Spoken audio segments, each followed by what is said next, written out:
thank you for joining us this evening. My name is Alessandra Moctezuma, and I'm the Gallery Director and Professor of Museum Studies here at San Diego Mesa College.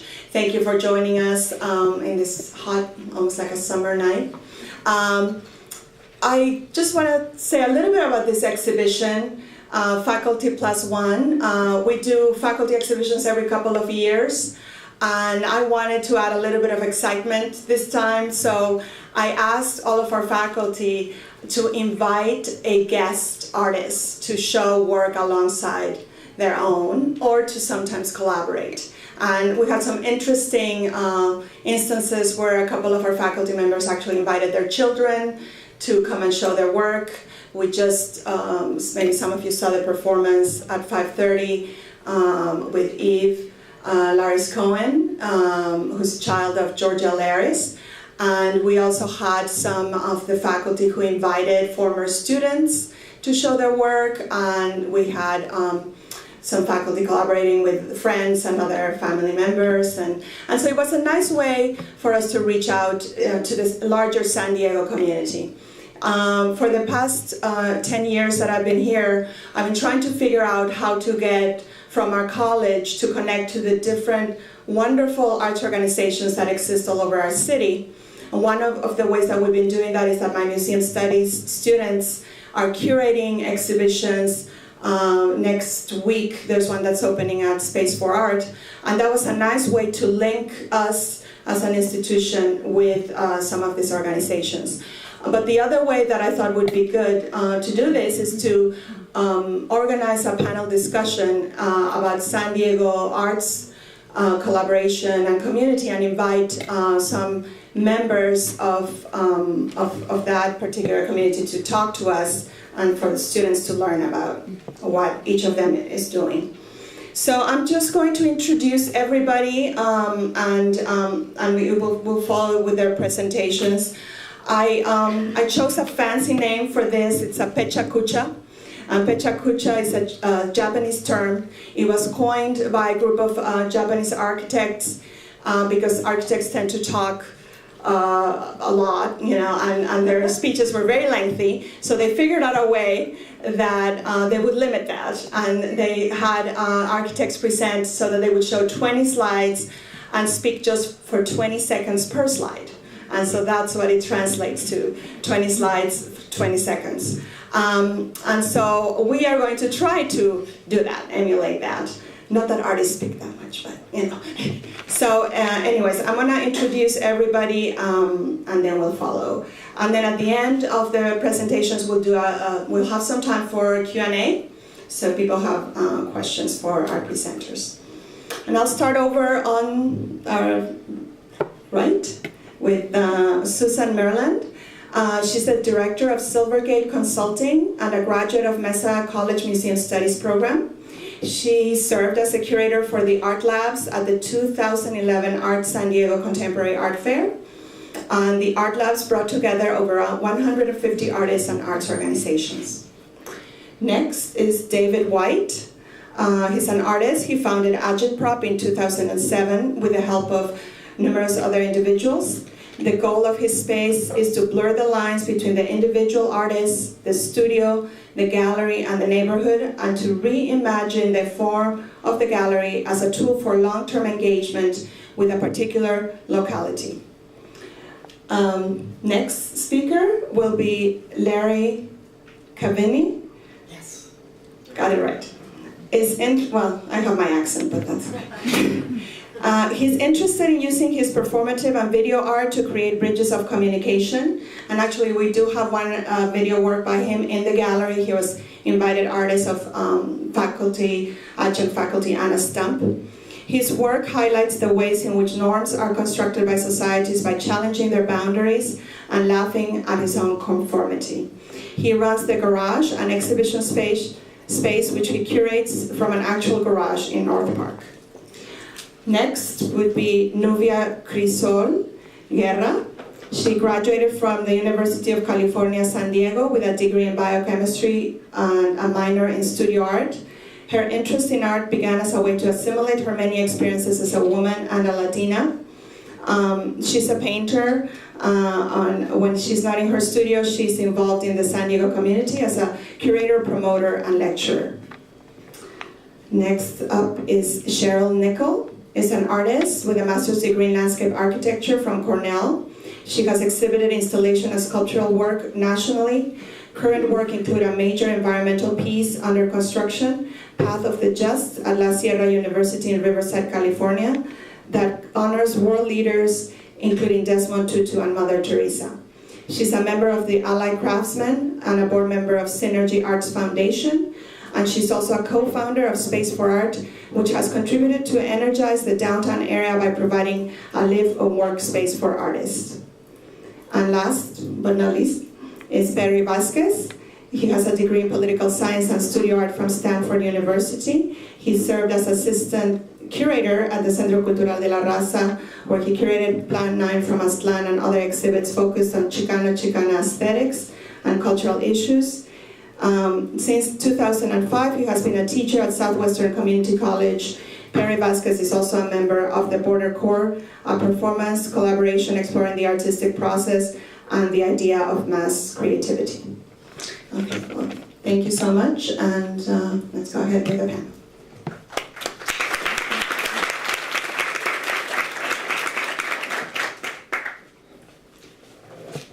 Thank you, Alessandra. So I'm going to time myself, and I rehearsed this, so hopefully it'll work out. But before I start my timer, I wanted to say that Alessandra was very flattering in her press release. She credited me as single-handedly organizing the art labs, which was definitely not the case.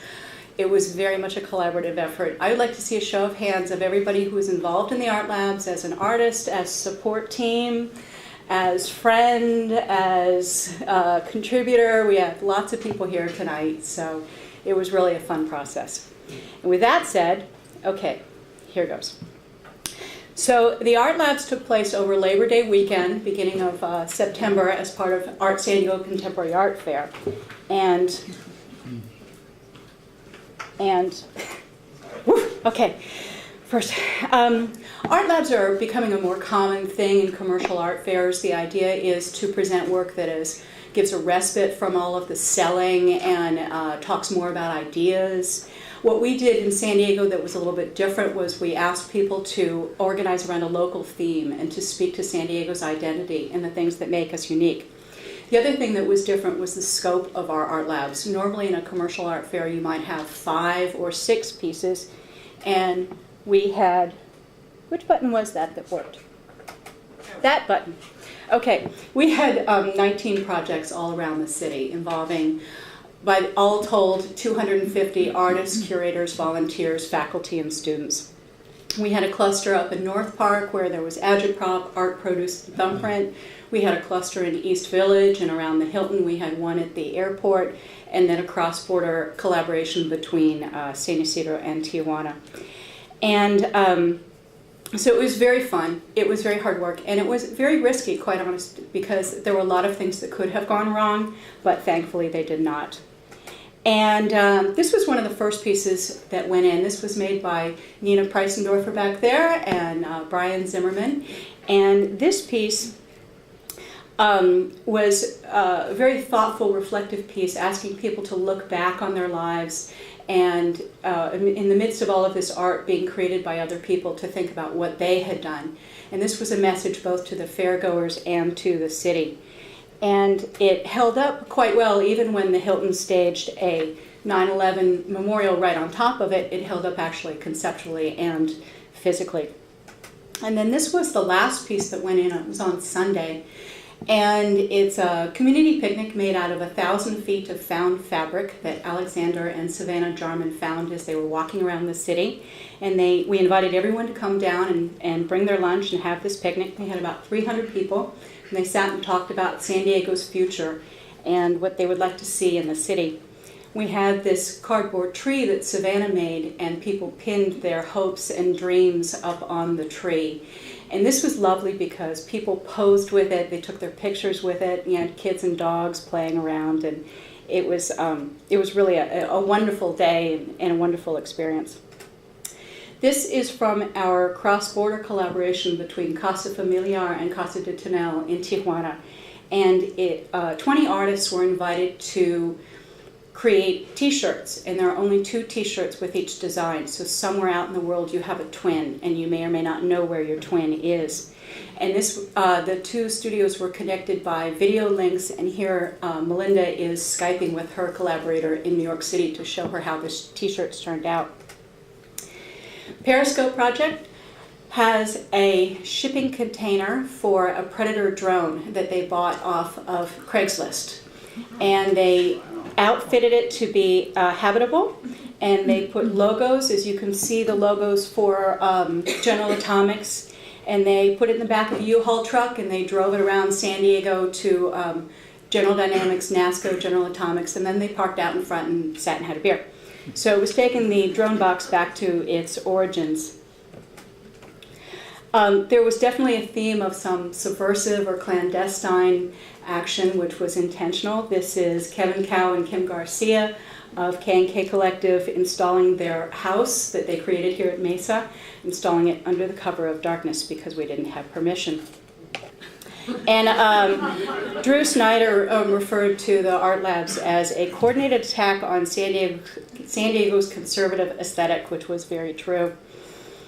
So the art labs included exhibits, performances, temporary installations, video, virtual.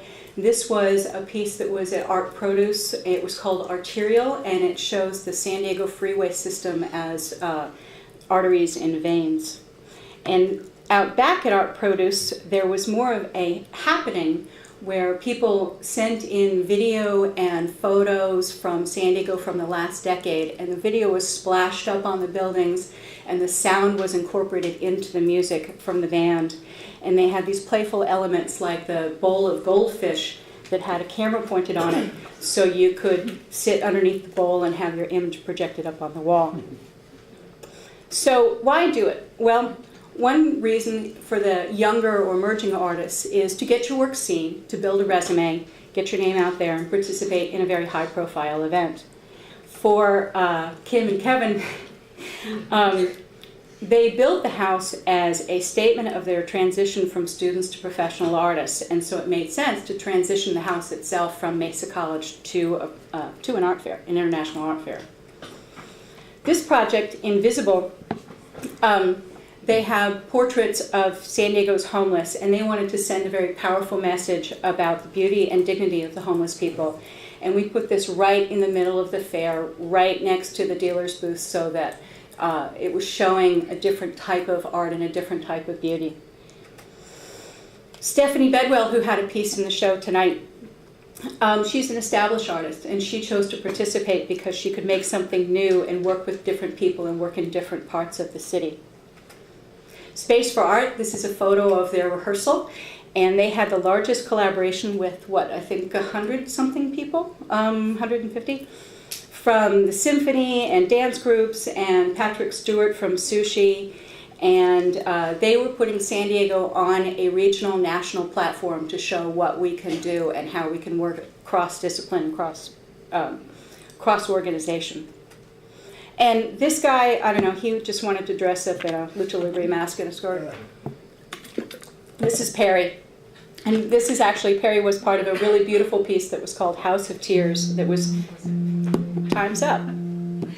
See, it was serious and sweet, and it was referencing shelter and sympathy and blessings.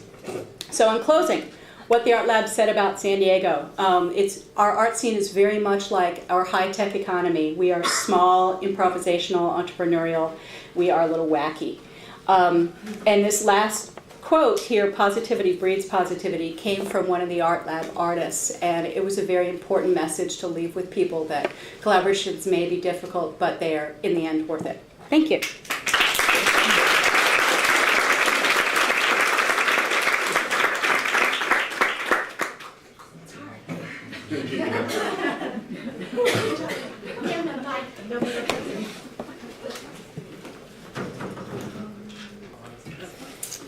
Okay, so mine is time, so I'm going to have to go really fast, I think. So my name is David White. I'm the director, founder of Agitprop.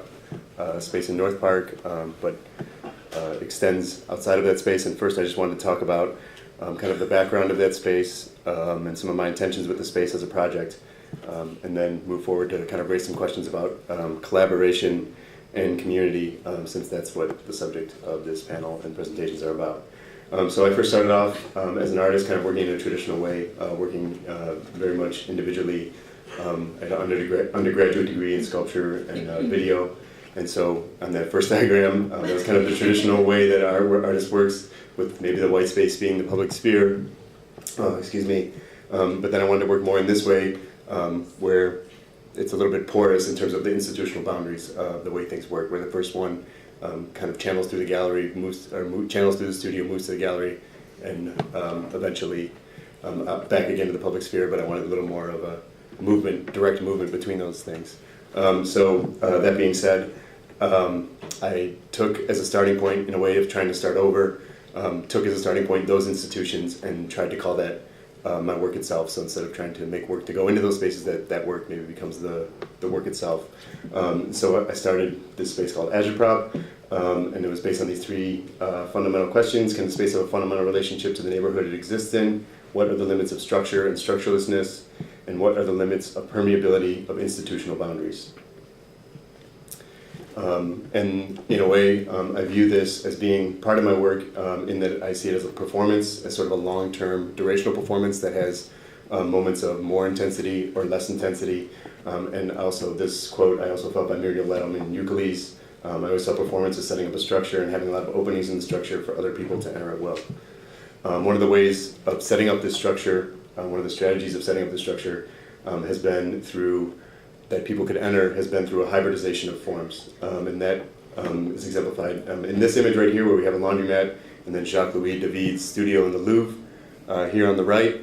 And this strategy has led to projects like this, which was a silk screening workshop held in the laundromat as part of a collaborative event called There Goes the Neighborhood, which was a 4-day event. That was also collaborating with the San Diego Museum of Art, and through a collaborative with other artists from UCSD. And so by holding this silk screening workshop in the laundromat, we had to use the dryers in the laundromat, so we had to kind of give the business a little bit of business to dry the inks on the t-shirts, and then also gave us a platform to engage the public. And then also working in other ways. So coming out of that project was this other project that was sort of a networked project called Could Blank Be a Museum? And it was in the teen studio at the Children's Museum. I'm working with UCSD undergraduates, also some Mesa undergraduates, and then with people in the neighborhood. And so, as you can see here, I worked with the UCSD undergrads, and they had to go to various small businesses in North Park and ask those small businesses for objects that they felt symbolically represented those small businesses. So the students had to have these conversations and try and explain this whole project to the various small businesses in the neighborhood. And then those objects were taken to the Children's Museum and put on display as if they were artistic objects, sculptures, etc. And then we had these labels made in the corner that kind of described the process and the conversation that the students had with these various business owners. So this is a little bit of a messed up slide, but so this is another aspect of this, where there was a silk screening workshop that also stemmed from those questions of the t-shirts from the silk screening workshop in the laundromat that had 3 questions. Could blank be a museum? Could blank be a civic space? And could blank be a classroom? And then people would fill those in. The students would fill those in, and then on that board they would cover the city with their posters. In relationship to that, and kind of maybe training teenagers to put propaganda up around the city, in relationship to what's currently happening with Occupy San Diego and all of these Occupy Wall Street and things happening there, what I wanted to do is ask sort of a question in terms of these sort of 3 stages of process that I have gone through in terms of individual, collaborative, and network practices, that how these could relate to some of the things happening. And as I was working on this, there was this article in City Beat by Peter Hulsland that was talking about some of the issues and problems that they're having, and some of the critiques that people are having with the Occupy movement in relationship to that they structure everything around this consensus approach, and the problems with that, and that there is this not a clear message based on that, and in a lot of ways it's blamed on this consensus approach. So what I wanted to do is sort of a cost-benefit analysis, trying to use some of the Wall Street language to analyze these various practices.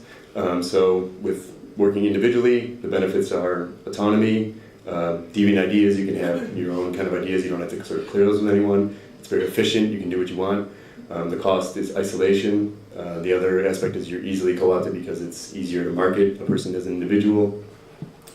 Then with collectivism, the benefits, combined intelligence, more brains, strong bonds around singular issues, so you have a very tight relationship with the other people involved in the collective, and combined resources. The cost is loss of individual identity, the long-term commitment, and then also with the network, 20 seconds is really fast. The benefit is it's robust as a system. Something can fall out and it can still keep going, but and also you can maintain some autonomy as an individual. It's mutable, it can change and adapt to different situations. The cost is weak bonds between those individuals. And I'll just have to skip ahead to this. Okay, so going back to the Peter Hoseland article, here's some quotes really quick. So I'll just kind of let you scan these really fast. But as I was reading the article, I saw that maybe you should go back to City Beat and read the whole article. But I saw that there's a lot of similarities in the problems that I have sort of been trying to work through as an artist in terms of questioning myself and these practices to what is happening with this movement. And so I just kind of wanted to finish with this question: how and when do we use these strategies most effectively? And as artists, if we can sort of experiment with these processes, can we help or critique these great movements that are happening right now in order to enhance their progress? Thank you.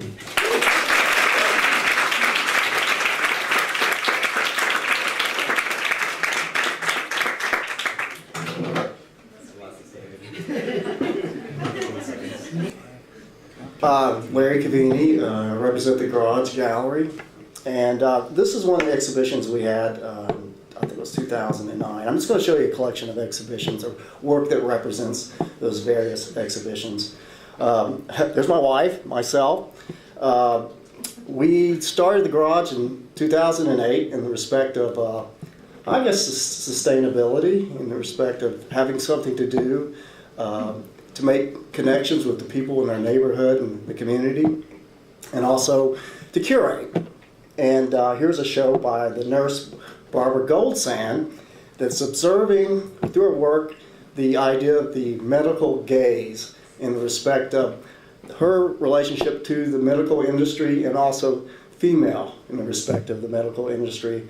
And a lot of her supportive material was from Foucault in respect to that. Here's a show about bartering, which was a system where we set up where a person can come in and leave something and then take something, basically. It's the idea of just an exchange without any interaction with money or anything. And the transaction would happen like you come in, leave something, and then pick something up. She picks something up there.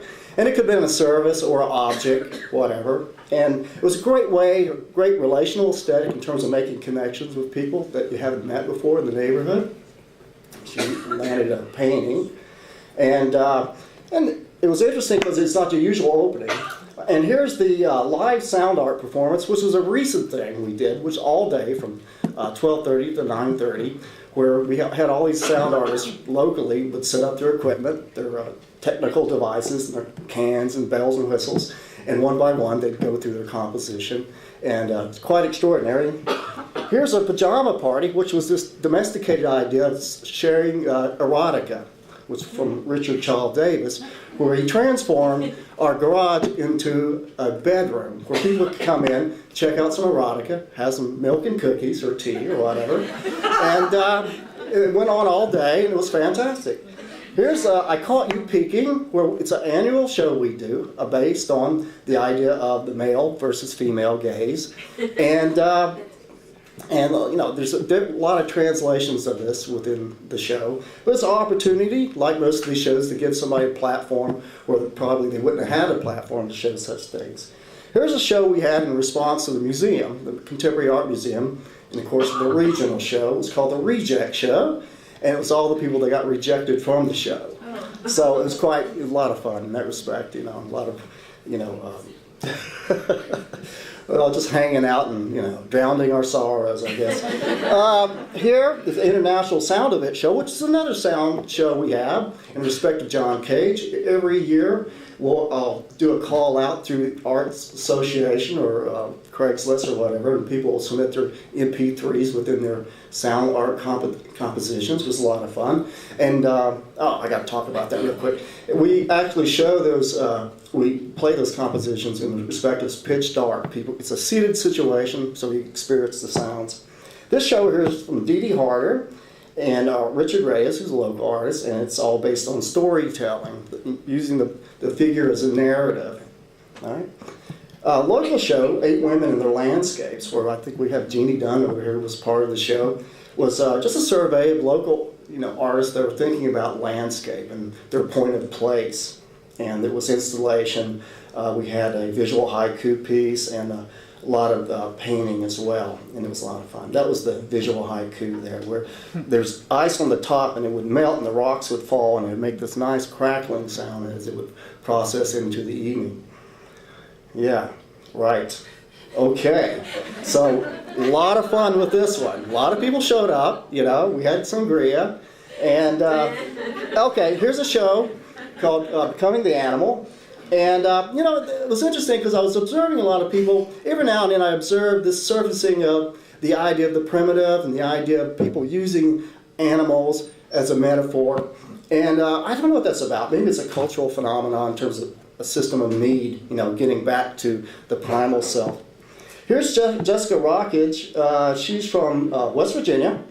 This is a piece that through the course of time, she was working in a grocery store, and she was collecting all these abandoned grocery lists, and which she would take and burn into a screen and make these editions of silk screens. Robert Gray, which is really one of our treasures here in San Diego, pretty much stays to himself. He's shown in the Art Institute Balboa Park before.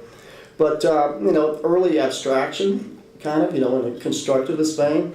And I talked him in to show his work, and I went into his house, and it was all these paintings, just kind of caught up in these little nooks and crannies that never really seen the light of day in a long time. And finally talked him into, sharing some of it with us, and had a really good time, and an interesting character. And we've had 2 shows of his work, and he's also, a lot of people have bought his work through the garage. Another picture of the sound art, the live sound art.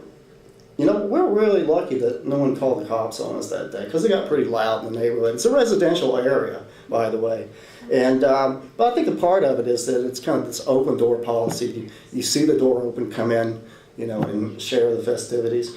We did a show that observes the idea of flesh and blood in respect of the body as the medium, and in terms of the internal aspect of the body and also the external aspect. This is one representation of eating, where this lady from, I think it was Maine, she's really not a cook by any means, and she's putting these dishes together the best way she can. Coma, which was a combination of a couple artists locally that have been collaborating over the period of time. I think it was Maria Mora Vasquez and Conrad, I forgot his last name right now. But collaboration, and the thing about the garage, it is this relational aesthetic thing. It's also, for me, an opportunity to kind of like, if I got an idea, I can throw it out there and see who else shares a similar idea. And in between the shows, it's my studio where I'm, making paintings and so forth. So, but come on out. We have a show, the 22nd of this month, with the work of Hank Gross, which is a show based on his sister's tweets, based on some of her sexual escapades through the course of her life, and he's narrated through painting. So, if that's not a hook, I don't know what is, right? Right? Okay. We're good? Okay.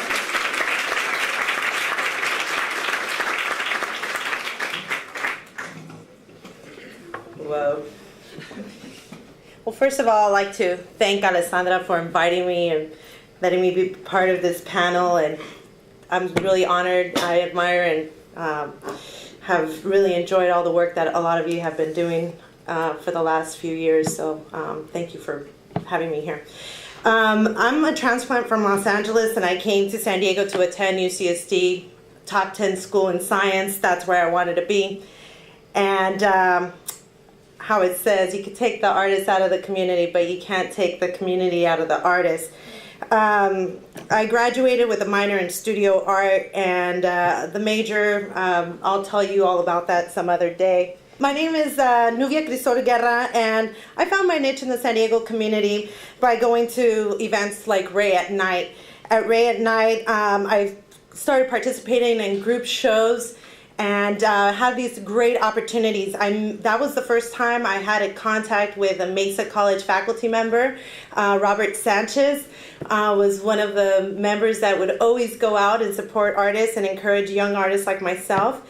And that's how I fell in love with also Mesa and their fine arts program. So at Voz Alta, I was able to explore and to really experiment with my focus on growing up binational and as a woman. So this was a collaborative, and my first solo show, and also my first experience collaborating with the community. I did this show with the collaboration of the women that had a poetry workshop there. Fast forward 10 years, and I am back at Mesa College. I go through the Museum Studies program, and this year I have 2 current projects that I've been working on. Even though I was moonlighting as a scientist before, all that experience that I got was really the foundation for me to be in the community as a community artist. Part of the Mesa College Museum Studies program, my internship was at Sushi, which at that I knew the name, but I didn't know that they were in the East Village, and nobody really knew what the East Village community art scene was at that time. 2 years ago, it was still very quiet. But I had this great experience where it's such a small world. Once I get there, I become the curator assistant to Brian Goetzelleiter, who was my TA at UCSD. And also Sandra Ainsley, who's the director of AGIP project, and I was the curator assistant on that too. And then part of that was Space for Art. I did a collaboration with Space for Art and Sushi, initiated this East Village kind of what are the art spaces in the East Village. So we created a map. One of the things that I really wanted to bring to Sushi was the Guerrilla School of Arts, which was a collaboration in the community in the East Village, Barrio Logan area, between the Roots Factory and Chicle. Also, artist Isaias Crow. I wanted to be able to highlight all these artists that were creating work in the East Village with that opportunity that I had as a curator during the summer.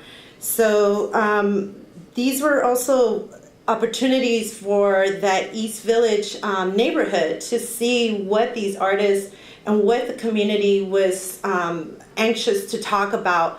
The bottom piece is Chicle's piece, Make Low Riders Not War. The top is Isaias Crow's exhibit, and then AGIP Project's exhibit. The first project that I really got into this last year was a collaboration between 2 artists, Enrique Lugo and Selena Calvo. And all of us felt that there was a really strong need during the economic downturn to give more opportunities for artists to make a living. So instead of trying to pimp our artwork and put it in galleries, a lot of galleries were closing, then we decided to create the space and make a traveling arts market. So we would negotiate with different promoters and tell them the cultural value that it brought to their event to have artists there.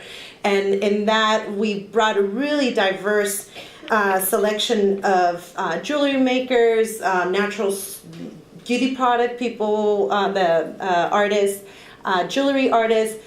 Pretty much these new collaborations were forming between the artists itself, because then they started helping each other and making new products and how to promote their products. And in those collaborations, we started using different technology. One, like just if you have one of those scanning phones, you could scan that and you'll go straight to our Facebook page. SquareUp.com. All this technology makes it so much easier for artists to be entrepreneurs now. You could take somebody's credit card just from your smartphone, and also like Facebook and all these different social medias that are really propelling all our collaborators to work harder but also smarter. And everyone right now is, we have about 30 vendors that now participate in Mercado Golondrina, and our event also is happening once a month at the Queen Bees. The next thing is that writers love artists, and San Diego Writers Inc. is a local literary arts organization that supports the writers from all different backgrounds. And they needed art on their walls to inspire them. They wanted work that had a strong narrative. And being that I'm in love with a writer, he asked me to participate and to be part of the group by curating their space. And over this year, I've curated 4 art shows with Dina Bedenko, Lupita Shabasi, and Gerardo Sararte. All these artists have not only strong narrative work, and they're getting being introduced to a new audience, but they're also getting this experience of working with writers and making those collaborations. The last thing is that I grew up listening to the Beatles, and of course, being a Beatle and John lover, I decided to marry another artist, and I like to think that I'm the Yoko Ono and my husband's the John Lennon, but minus all the breakups. But I collaborate with him on a project called Vermin on the Mount, which is a literary program. This Saturday we're having a show at Space for Art. And did I mention I'm an artist too? So somewhere in there I create art too. So thank you very much.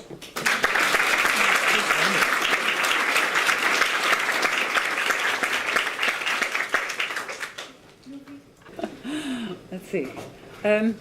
Well, collaboration is what I've been doing for a long time, and a lot of collaborations with my husband Bob, who's sitting right there.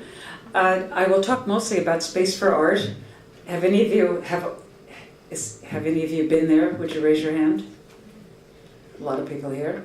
I want to invite the rest of you to come. 2 years ago it opened. About 5 years ago, when the economy collapsed, a friend and I were talking about the artists that were leaving downtown and leaving the center of the city and leaving San Diego.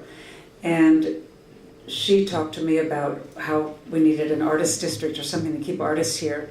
I started working with her, that was Naomi at Synergy, and realized that an arts district may be one of the things that drives artists out first, because that can be the beginning of gentrification, not always, but it can be what attracts other people to an area.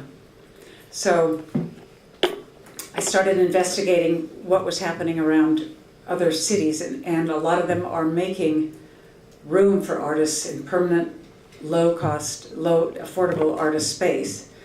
And we have started investigating that, and we were looking at warehouses in 2009, and Bob and Chris War, another artist, found a warehouse in East Village. And not only was it a warehouse, but a big parking lot and another warehouse, and also some apartments. We were able to turn that 25,000 square feet into artist studios, 30 artist studios, and 5 work-live spaces. That project was done with the help of probably over 500 people. Collaboration is what we've always done, and this project is evidence of what that is, what that can accomplish. With people working together, you can create something because just the energy of working together, and oftentimes a larger scale the better.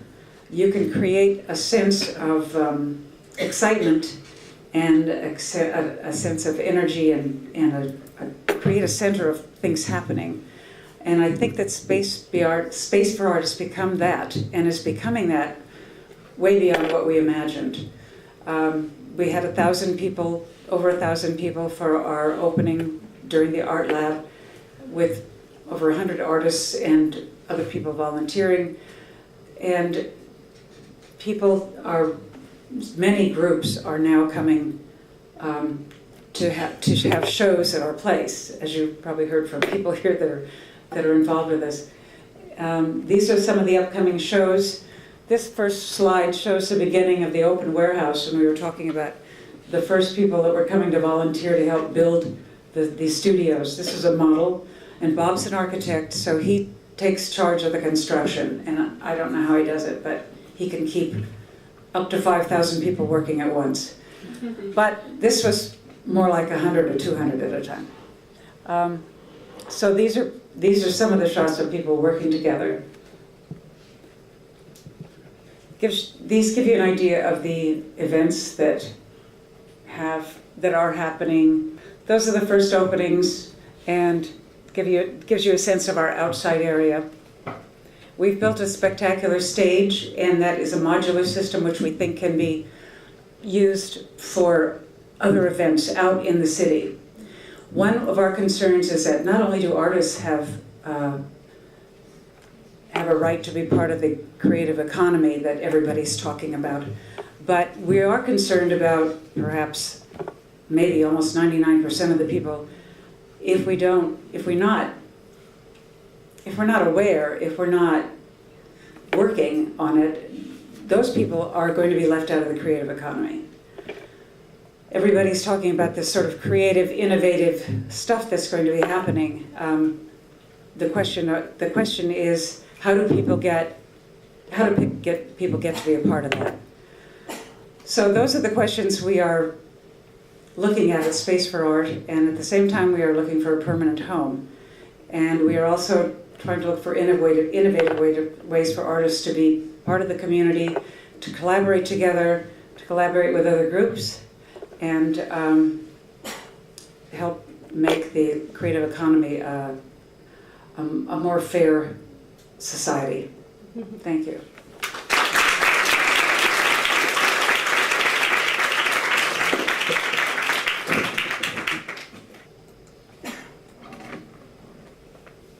Okay, this is the story of an obsession I have with a piece of ancient Aztec art. And this is a statue called Coatlicue. And Coatlicue was an ancient Aztec. She was an earth goddess. And her name means she who wears the serpent snake. And this is drawing was done in the 1500s by a European anthropologist. This is a photograph of that image. And it's now in the Anthropological Museum in Mexico City. She's 2.5 meters tall, and she weighs about 2 tons, which means she's about the size of an SUV, and I think there's an art project in there somewhere. This is a side view of the sculpture, and the legend behind her is that she gave birth to many children, one of which was Huitzilipotli, her son, who was born just in time to seek revenge on her murderous children who decapitated her. She's a very bloody goddess. She represents the creativity and also the violence of the powers of earth. This is another image of her, not quite as gruesome, not quite as intimidating, but you see the presence of the skulls, and perhaps there's some serpents in the motif as well. Images of life and death for the Aztecs. We think of snakes as scary, but they were positive images. These are images of some contemporary interpretations. I'm going to show you my own interpretation in a little while. This is a very, I guess you would call it a very sparkly representation of Coatlicue. She continues to resonate with artists in the Chicano community, and I was inspired to take on this subject matter after partaking in a performance art workshop with Guillermo Gomez Peña and La Pocha Nostra in 2007, and after that experience I was moved to do this piece, which I thought was a good way to address the sense of community that I experienced there. This is an early, this work started off as a collage of different bits and pieces from illustration encyclopedias, 19th century illustration encyclopedias, and you can see the basic elements here. I'll show you the more recent version. You can see the snake, the general outline. This This is the final version of that collage. And you can see in the center, the man and the woman is Frida Kahlo on the left and Guillermo Gomez Peña is on the right, and they're emerging from the heart. In a moment, I'm going to take you through some of the details of the image, but this gives you a sense of of the outlines of the graphic elements of it. This is the painting. It's large. It's about 4 feet by 5 feet, and it took me about 2 years to make this, so it was a long process. And with the color, you can start to see some of the images and the elements that are emerging. This is a close-up of the head, and you see that one of the things I wanted to do is contrast the element of the organic and the mechanical. Her head is actually composed of 2 serpents' heads facing each other, so that she's a dual-headed goddess. But I fuse them together, and I play a lot with the idea of roots and veins. As you scan down the image, these are more images of machinery, and you see the hand of the indigenous person, which is making the machine go. You also see some other elements, the roots and the veins, as they start merging together. And there's a close-up. There are a lot of details here, but on the left there's an image of a European hunter and his dog, a leitmotif, sort of the observer of the New World, of the Mesoamerican culture, as the Europeans came to the New World in the 15th century. This is the image of the snake, and here you can see a close-up image of Frida and Guillermo. Guillermo is a living artist. I think most of us know that Frida has passed away some years ago. So this is a kind of a marriage of 2 figures who are married symbolically. There's another pair of images here. On the left, you see a man staring through a window, somewhat frightened and aghast at what he's looking at, and then on the right, you see an image actually which is etched, engraved by Posada, who is the author of the Calavera images, drinking not drunk on liquor but on Coca-Cola. Here's the superhero figure who is intervening in all of this narrative, and he's plunging his head into the skull of a Mayan sculpture, and it's bursting forth with liquid gold. Here down at the bottom, you see a sense of the head, and the Posada Calaveras on the right, the man and the woman who are dancing, doing the Totentanz, the dance of death. The images of women that you see up in the upper left and right-hand corner were also Posada images. He illustrated for newspapers, and these were images of women who their sad story was that they were refugees and they were forced out of their homeland to another area in Mexico, forced to leave their families. It's very much a story about mothers and female power, and so it was very important for me to populate this image with the faces of the people of Mexico. Another image, just a close-up, just of that piece of machinery, which functions as the eye of the figure.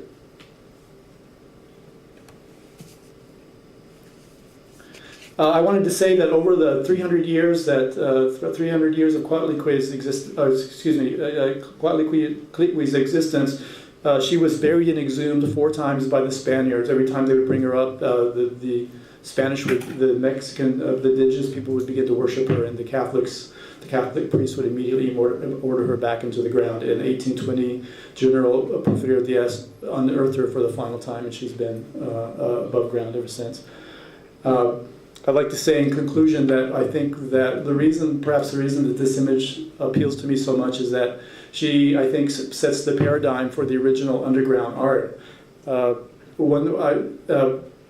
Gloria Andalzua wrote a book called Borderlands, and she talks about the Coatlicue state, which is a state of creativity, which arises out of an experience of oppression and the resistance to that oppression. And so the image of Coatlicue is an image of both resistance and creativity in the Chicano culture. Thank you.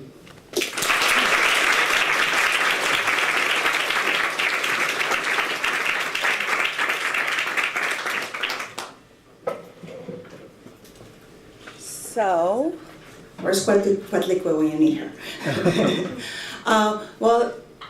My idea was to bring all of our speakers here today, because it was a way for our students to understand all the varied things that are going on in our community here in San Diego, in terms of collaborations, in terms of interesting spaces, in terms of connections to the neighborhoods and to the communities. I feel that our colleges, our universities are these temples of knowledge, but oftentimes we're isolated, and you even have to navigate and around these little islands to even find your way. And so I think it's really important for our students and young people to go out and see what's going on and what offerings are out there, and that's why I wanted to bring all of you here today. And I hope that there's some questions maybe from the audience for our panelists about what they're doing, or I know that many of them, David White posed some questions about artists' role and how they connect to the neighborhoods, to their communities. So what I'll do right now is just open it up for questions from the audience, and we have a mic over here, and then you could address either one person in the panel, or if you want a couple of people to answer that would be fine too. For Space for Art, the cube projects, how far out are you planning the themes for those? I notice sometimes like the call for entry kind of as theme, but it seems to come up very quickly. Do you have themes planned further out in advance by chance? I think for the Halloween event, what did we call it? Hell House. Hell House, yes. That sort of just popped up, and so we didn't have a lot of opportunities to develop them because it was just, let's try that. But we are considering ways that we can go out in the community. So it's all a modular system that's designed and can be very portable. So we are thinking about ways that it can be out to claim public space, or to bring attention to public space and artists working in public spaces. They can be galleries, they can be podiums, there are always ways that they can be used. So this is the beginning of an experiment with that. And also part of what we're just thinking about today as a concept for a grant that we're applying for is to find ways to lure college, university students to downtown to investigate neighborhoods, to collaborate with local neighborhoods on public projects, etc. So cubes can also be part of that. Thank you. I wanted to ask, there's a question.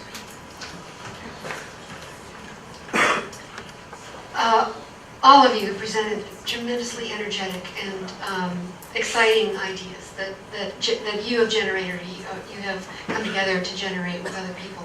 I thought of Susan Myrland, first of all, when I was formulating this question, that you go out into the community, or you are in your community looking to have venues for artists, and you have all this energy, and we all know that you encounter obstacles. And I'd love to know a little bit about how you deflect them, or how you dealt with them, especially with the art labs. They must have come up, certainly geographically, because you were so widespread. And anything about that experience of how you found ways to work through them. And I think you all definitely had, especially the sushi shutting down and other things, neighbors. So. I drank a lot of beer. I went to a lot of art shows, and I drank a lot of beer and ate a lot of chips. But seriously, it was a process of meeting people and talking to them and finding out what their goals were, and finding the areas of commonality and what would interest people, and just basically working from there.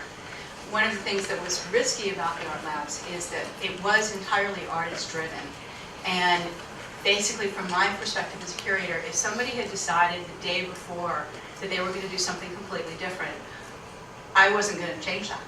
As long as they stayed within those parameters of making a statement about San Diego, they had free reign to do whatever they wanted. That caused me enormous anxiety, but it really worked out well. But so really, honestly, I can't think of a lot of a lot of obstacles that I ran into. It was hard to get people to leave the fair and come to events. I guess one way would be that just trying to stay focused on like a core set of questions that you're trying to work through, or a core set of ideas that you're trying to just put out into the world. That seems like a good way to stay focused on when you run into obstacles. I guess another thing that I always try to keep in mind is I saw something on TV one time, and it was about the happiest countries in the world or something like that. And they interviewed people in Denmark, and Denmark was the happiest. And they asked them why, and they said they had low expectations. But it's kind of it seemed like kind of a sweat. And it's not that you don't expect to get a lot done, but it's that you are just happy with what you get. Sort of. Well, in terms of obstacles, yeah. I try to maintain the idea that it's not just for artists, it's for people that are not making work, but they might want to do something or experiment with the space, Therefore, bring them in, and perhaps it becomes a process of collaborating or mentorship, working with those people, or with the artists that come in. And the premise for the garage is that you just don't come and just plop your work down. You interact with the space and perhaps air out an idea you've wanted to experience before, and start that conversation with the work, and then see where it goes from there, basically. Networking, social media has been really great. Facebook, in terms of getting people in. Sustainability. What is that? I think that's a measure we all have to come to terms with. For me, it's the community, in respect of having a place to go once a month, meeting people, whether that's 10 people or 100 people.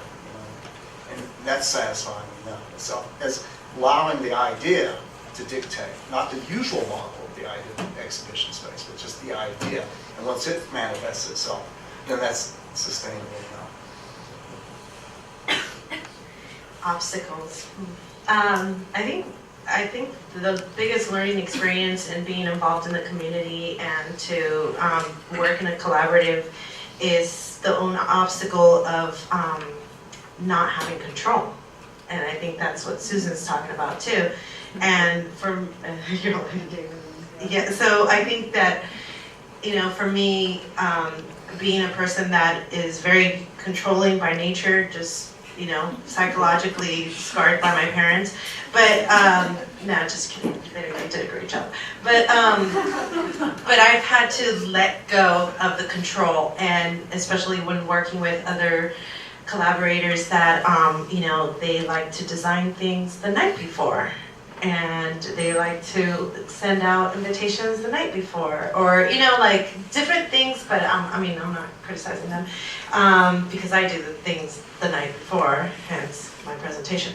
But I think that's the thing, that it's been more of my own obstacle of letting go and knowing that things are going to be okay, people are going to show up, and that's what's important, that we're all creating a space for people to, for the community to come and enjoy art, regardless if you're an artist, an art maker, a viewer, a purchaser. Now you have this space, so take advantage of us, please. Do you want to talk about obstacles?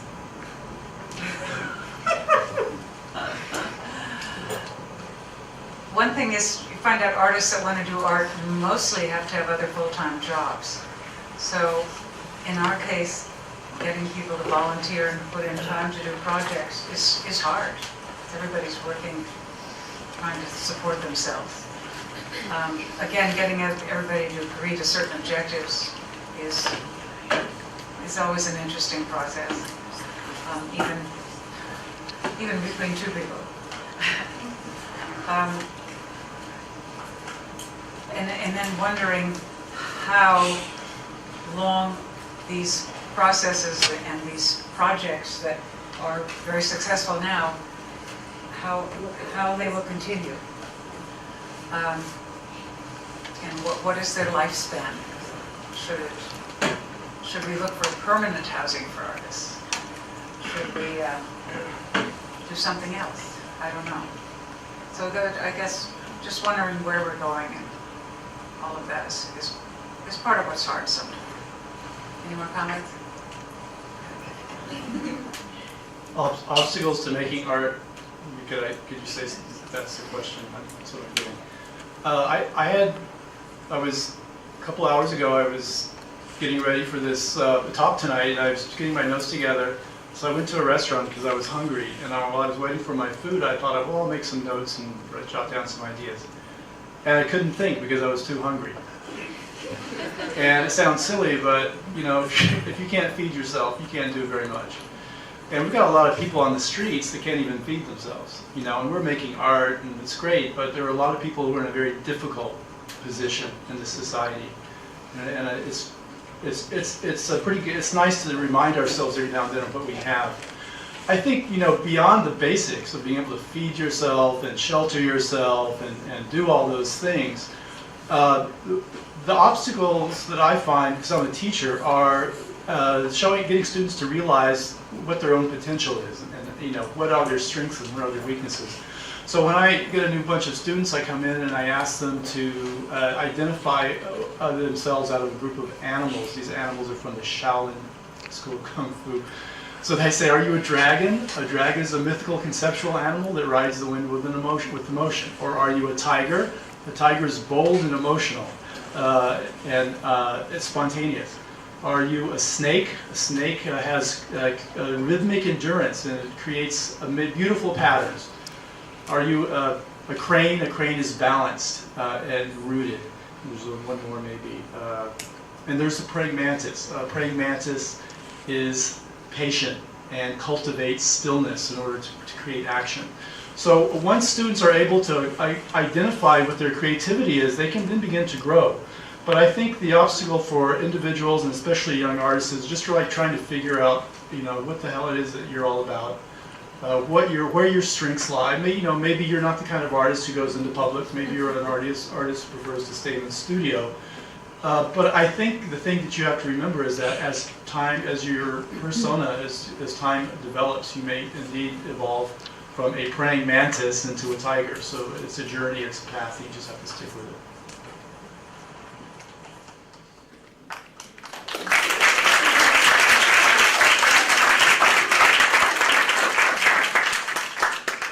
Okay, well, thank you so much. Are there any more questions or other questions? Burning question. You want to mic? Okay, we can just.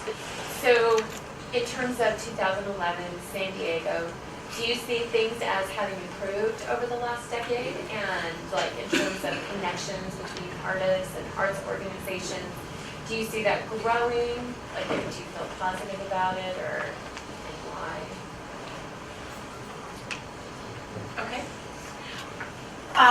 Yeah, I feel very positive about it. I was very fortunate to be in the position that I was with the Art Labs, to be able to see people working outside of their organizations, you know, like Space for Art did. They really reached outside their building to get other people involved. David did that.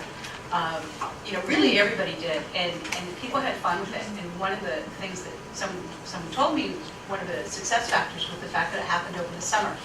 So students were out of school, faculty were on break, people were just hanging out like, hey, let's do this fun thing. And that's how it grew from an initial 33 proposals and about, I don't know, 40 artists to 250 people. It just kept growing and growing and growing. And I think it was a very positive experience for people. And at the end of it, people said, let's keep doing this. Let's keep talking to each other.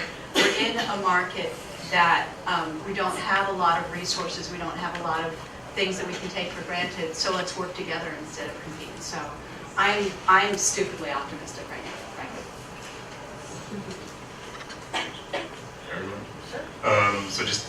It's been really great the last few years. I mean, I've been in San Diego for about 6 years now, and it just seems like I've been kind of ups and downs, but it seems like it's at a really interesting place. And one of the complaints is, like, I guess as an arts community, is that everything's spread out so much, and that we're kind of in this network, I guess, and not necessarily a dense area. But I mean, I think there's good, like, kind of the cost-benefit analysis again. Like, I mean, there's positive and negatives of that.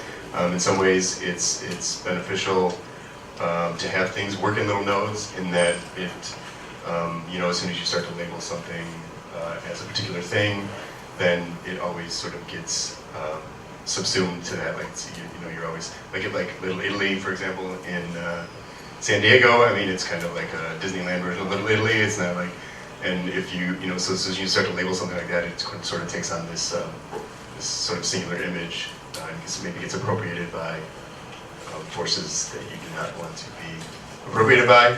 But at the same time, it's good to have these connections made. So I think it's like trying to find this good balance between those two. You know, it's adaptation. You know, the idea of perhaps a graffiti artist ends up being a graffiti artist, perhaps because he doesn't have the space or canvas. And you know, at that point, you have to be more creative. You know, it's kind of like on the fringe. My wife and I have been here for about 11 years now, and we've seen a lot of really interesting stuff come and go. And it's always been a question of sustainability for me. That's why we do the garage. That, you know, it's part of our mortgage, and we figured we could do it every month. Maybe something will take root. Well, it really hasn't taken root. I hate to be negative about it, but you know, it's we try to maintain a positive attitude about it. And the other side of it is you do need to be creative in respect of what resources you're working with, and rethinking the usual model of art practice. You know, what is that? You know, in San Diego, the positive part about it, coming from a performance art basis, is the fact that it's always kind of like this vanilla facade, this kind of blank canvas, which lends itself to a lot of surprising possibilities within performance art. And that's a more of a tactical idea versus a strategical idea in respect of having a center base. When we get too strategical about it, I think that's when we have too many hopes and we have too many investments within that. So it's kind of, you have to maneuver around situations in order. It's a very situational thing being here. And economics is a product of us still being, in all honesty. I might be back in Asheville, North Carolina at this point. But along the way, we have generated community. There's a few people that have remained over the course of 11 years that became, established some really good friendships. But it's a challenge. It's a challenge. With Mercado Golondrina, every time we have an event, it's I always throw out an evaluation of the event that we have, and it really we throw it out really to see how the different artists and vendors and crafters and people that are trying to have this home-based business, how they feel about the work that we did in producing it, but also the response that they got from the community. And one of the things that I always tell new vendors is that you have to be very persistent and but not persistent with the customers, but persistent with what your goals, your own personal goals, because there is events that we have had, and we've had 20 people come and look at 20 vendors, that's a bad ratio. But really the thing is that in the end, all the collaborative that happens between the vendors and the communication that happens through the vendors outweighs it, because now there's a support system.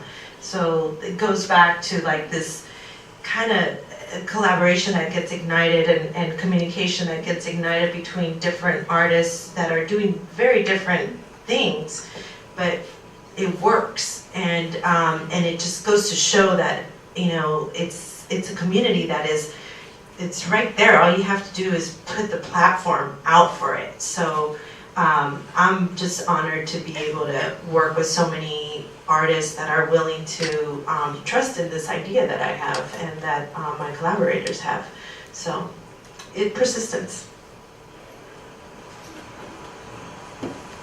I would say that it's probably been very good for the arts that the economy collapsed, because the development fever in downtown was just, and everywhere, it was just part of Wall Street, I suppose. But one of the things that we are trying to work on is to establish a permanent home for the arts downtown. The museum alone can't bring all the culture to the downtown area, and the question is, where do the arts belong? It's when there's I think a central area where artists can be in contact with each other is, at least at our place, has been incredibly exciting to see the synergy and the excitement of artists supporting each other and finding a place to do that. I think it's possible in other arts like North Park it's happening as well.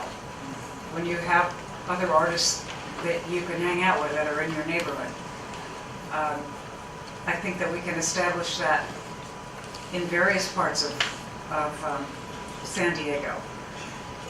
But it seems to me that the downtown, and that's the biggest challenge, of course, because the real estate is the most costly, there needs to be an artist presence downtown to kind of counteract the sports bar, tourist bar, Disneyland that the Gaslamp has become. But the challenges are certainly there as to how to achieve that, and how do artists sell art in San Diego?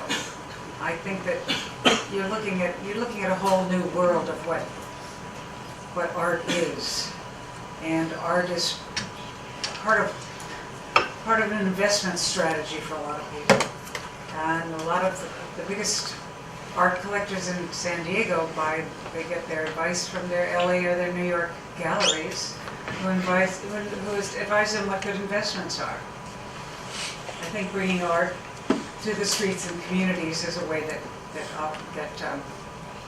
artists can operate outside of that particular system, and there are different, although many artists will operate in many different ways. I think one of the signs of a healthy cultural San Diego is the fact that we're the craft beer capital. Craft beer capital. I mean, I think that makes it's kind of hard to extract the art world out of San Diego and put it under a microscope and ask yourself, is it good, is it bad, is it positive, is it negative?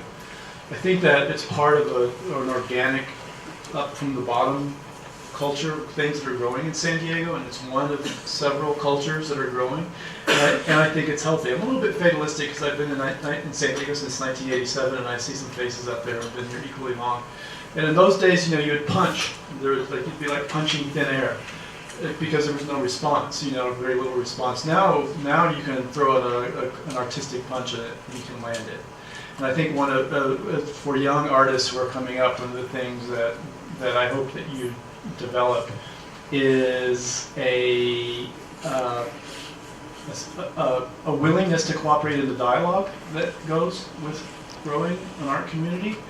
That can be many things to different people.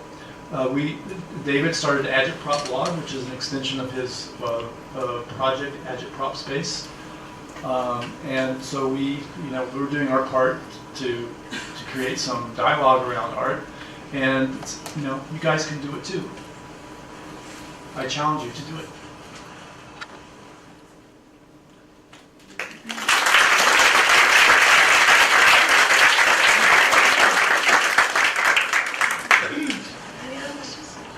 How do we know what's going on at any given time in San Diego? Is there like a master calendar? There's many. There's how about 5? I know that City Beat puts out, and with some, it's pretty comprehensive. But I mean, I feel like there's got. Does that exist? Just like some major. Do you want me to shout out a couple of them? Yeah. Cool. Facebook has Catch the Light, Tart San Diego, Catch the Light, and then San Diego Art Guide. San Diego Art Guide, the City Beat, San Diego Visual Arts Network. San Diego Visual Arts Networks, SDVAN.com. .net. One of those, San Diego Visual Arts Network. So there's a lot of different resources, but one of the things that people always ask me, and I always just say, it's always good to just start in one neighborhood, and find out where, because Little Italy has their art night on Fridays, first Friday of the month. North Park has the second Saturday of the month. God, this is like a quiz. This is how little, this is what happens when you don't have TV. You go to things. Depends on taste and interest. Yeah, it Depends on taste and interest. You have to find what guide serves your particular interest best. And like the website of Space for Art, I mean, they have a full month programming. So definitely check out those and good luck. Or take my flyers. Join our first Facebook page. We use Facebook a lot to reach out to our students. Like I use that, it's not just promotion for our gallery or for what we're doing, but I also touch base on a lot of things that are going on because my students are out there in the community, our faculty is out there in the community. So I try to cover, some things that are going on. So that's a good way. And also the places, if you go to a place and you like what they're doing, just check on their website or many social media is an easy way now to get connected. Oh yeah, there's several art bloggers through the Union Tribune that you can also go there and they cover many events that are going on all over the city. What's your question? Where is the garage? No, where the garage? It's on Alabama Street, 4141 Alabama Street. Yeah, I got, actually bought some cards. Okay.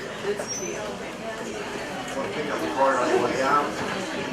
The next show is the 22nd, which is Saturday. Our schedules sometimes are, we've had a show every month since 2008. And our occasions we'll have a show during the day, which all day, so we extend the opportunity to come and go and have more conversation. Sometimes the traditional night we'll have right down from the live wire. That helps.